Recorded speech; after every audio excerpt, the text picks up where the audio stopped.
Wow shorts में आपका एक बार फिर स्वागत है। आज हम आपको बताएंगे कि हमारे कर्म हमें कैसे फल देते हैं। इस विषय को लेकर प्रस्तुत है एक छोटी सी कहानी, जीवन का एक रहस्य।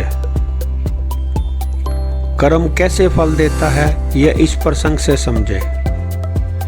एक दिन एक राजा ने अपने 3 मंत्रियों को दरबार में बुलाया और तीनों को आदेश दिया कि एक एक थैला लेकर बगीचे में जाएं और वहां से अच्छे अच्छे फल जमा करें। वो तीनों अलग अलग बाग में प्रविष्ट हो गए।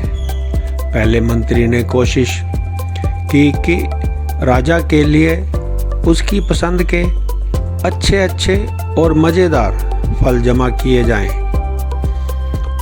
उसने काफ़ी मेहनत के बाद बढ़िया और ताज़ा फलों से थैला भर लिया। दूसरे मंत्री ने सोचा, राजा हर फल का परीक्षण तो करेगा नहीं, इसलिए उसने जल्दी जल्दी थैला भरने में ताज़ा, कच्चे, गले सड़े फल भी थैले में भर लिए। तीसरे मंत्री ने सोचा, राजा की नज़र तो सिर्फ भरे हुए थैले की तरफ होगी, वो खोलकर देखेगा भी नहीं कि इसमें क्या है।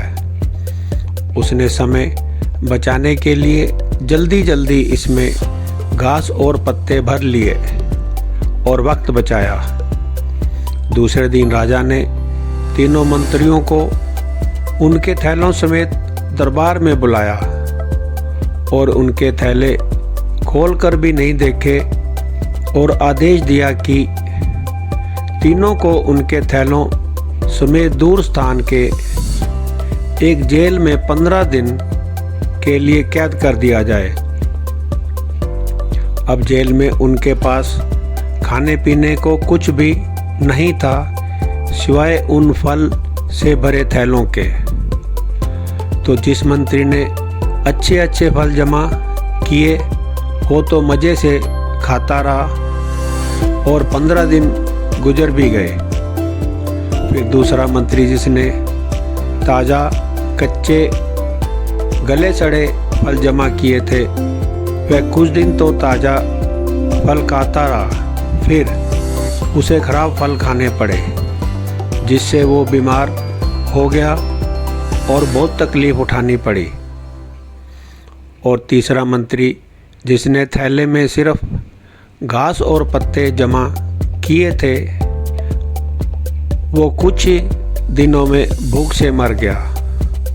अब आप अपने आप से पूछिए कि आप क्या जमा कर रहे हैं। आप इस समय जीवन के बाग में हैं, जहाँ चाहे तो अच्छे कर्म जमा करें, चाहे तो बुरे कर्म जमा करें, मगर याद रहे जो आप जमा करेंगे वही आपको जन्मों जन्मों तक काम आएगा।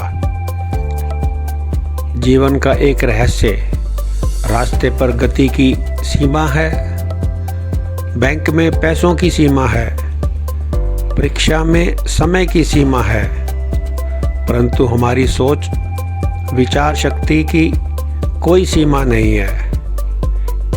इसलिए सदा श्रेष्ठ सोचें, श्रेष्ठ करें एवं श्रेष्ठ बोलें और तब श्रेष्ठ पाएं।